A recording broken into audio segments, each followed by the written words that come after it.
Welcome to the Pursuit of Truth. This is our 9th edition on Anchor FM and YouTube. On YouTube it's under John Doyle Poems, and on Anchor FM I think it's under The English Poet. I think you can also search for the Pursuit of Truth. One thing I do notice about when you search on YouTube, I know a lot of people talk about this, is that it's very difficult to find things.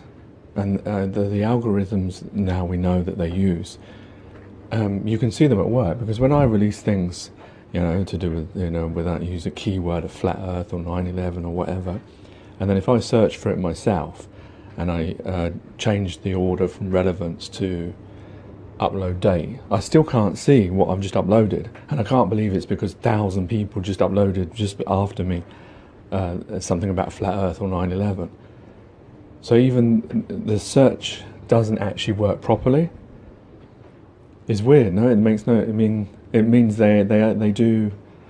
There is some algorithm working even on the search engine, because if what I mean is, if you think about it logically, if I've just uploaded something about flat Earth, and I use that as a keyword, the whole point of using keywords is so you can search for things. So if I use that as a keyword and I upload it, and then I look for it, under removing relevance, doing it by upload date, I should be able to find it, isn't it? It should be on the front page.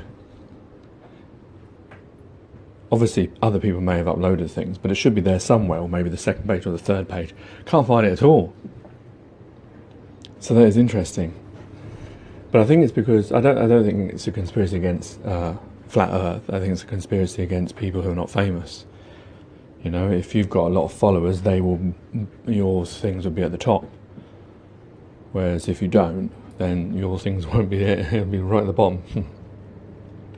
So you might be able to find it. Good luck. So I just thought I'd talk about a few things. Following on from the last edition, I was talking about how they report things. And one thing I noticed, and I'm not sure which event it was, I don't think it was Sandy, it wasn't Las Vegas, it was, I'm not sure which one, it might have been one in America, but what I noticed is how they were reporting, they were talking to an eyewitness,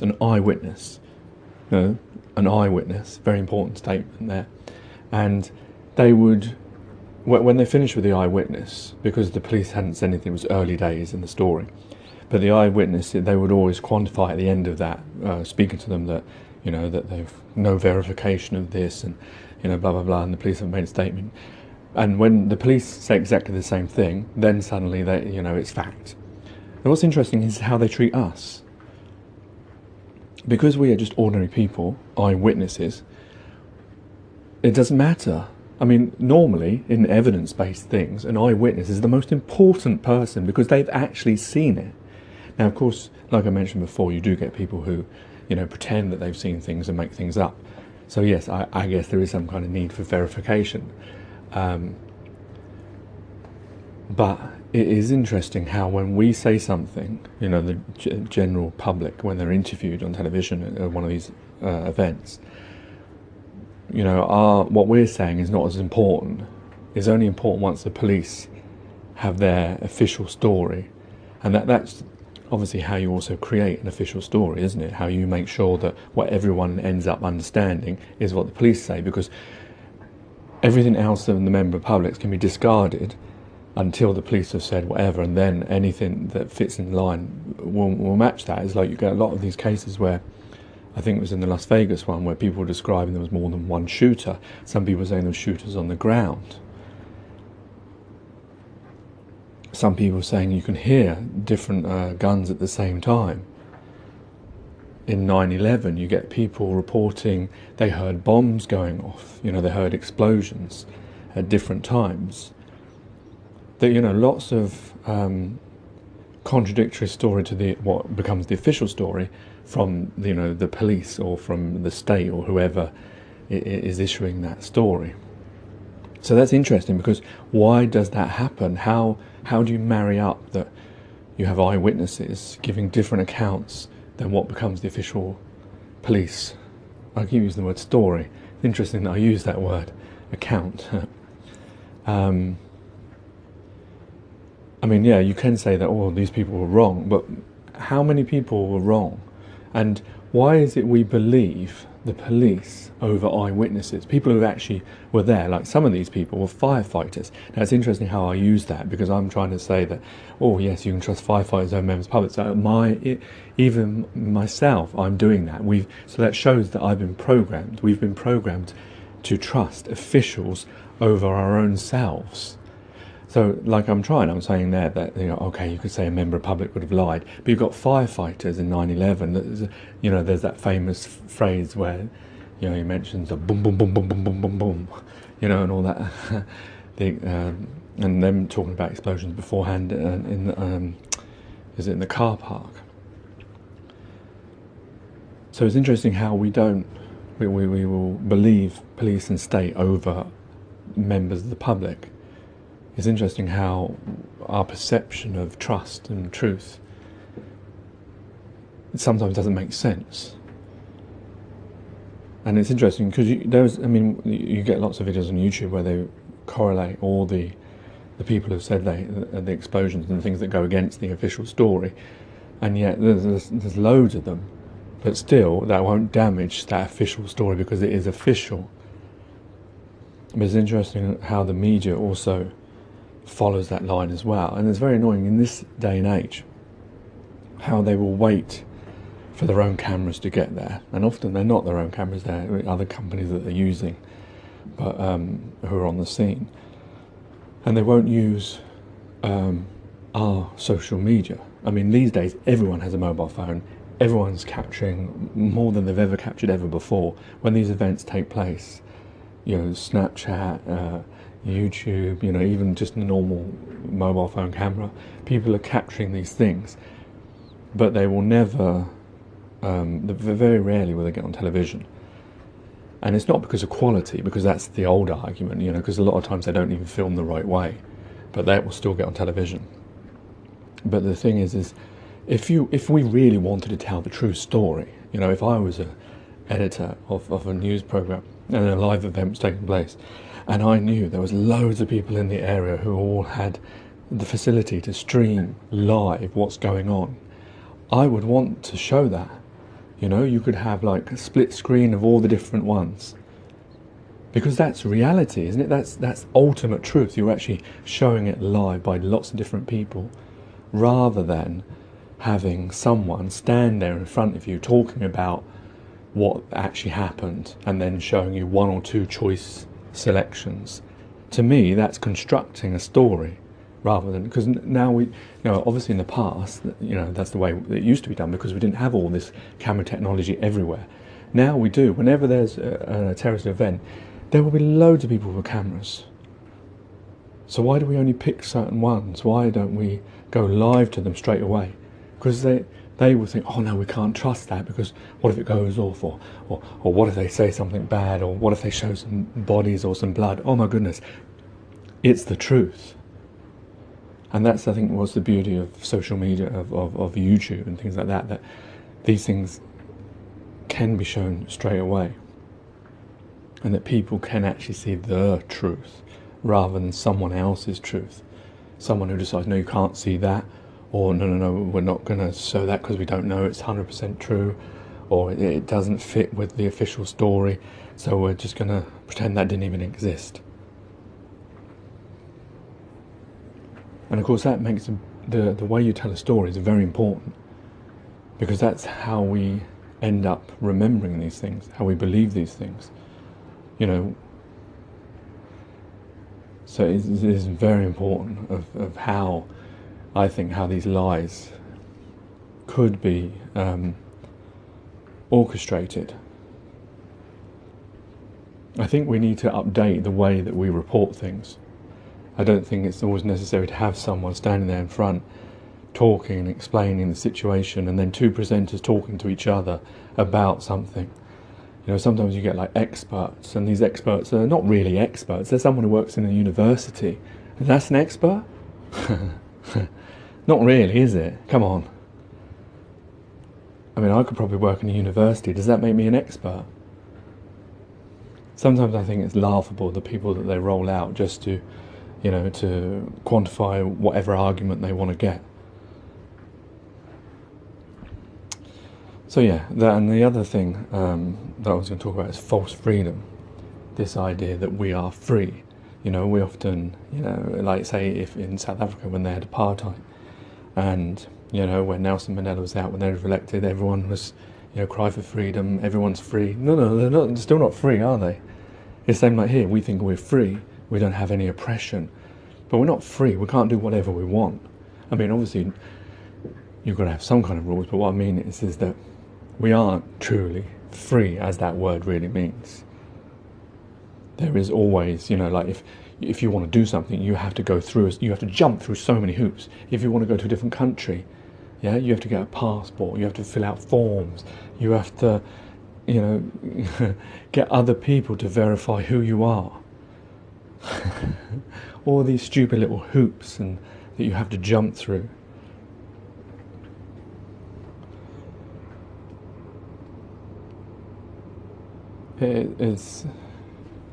It's a fallacy to believe that we are free. We have the illusion of freedom. We have certain freedoms, I suppose that's what I could say. We have certain freedoms, we're not truly free.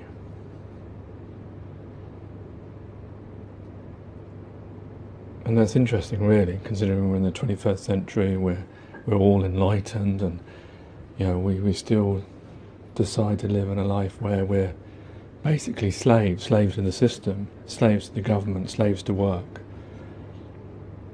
We spend our lives, you know, this one chance we have to live, we spend our lives working for another person, which is not our dream, while that person is, you know, who owns whatever you're working for is doing whatever they want to do because they have all the money coming in and you're doing the work for them. And this is your one life. And then you spend all of it working. Working for what? For whom?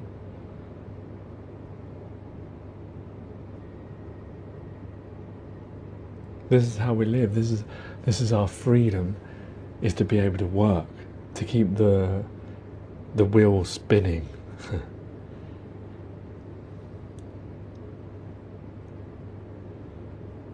So that you can, you know, you work, you live to survive. But really, life should be that you are able to do what you really want to do. That, you know, the only reason we have to work is because we need money. And the only reason we need money is because we need to be able to eat and to be able to buy a house or live or pay exorbitant rates of rent. This is the choice of the life that we live. But it doesn't have to be this way. We've made these choices. We've decided this is the way we want to live. I don't understand why more people aren't thinking, whoa, this is really rubbish. Why can't we get rid of money? Why can't we find a different way to live, that where we can, you know, obviously we need to work.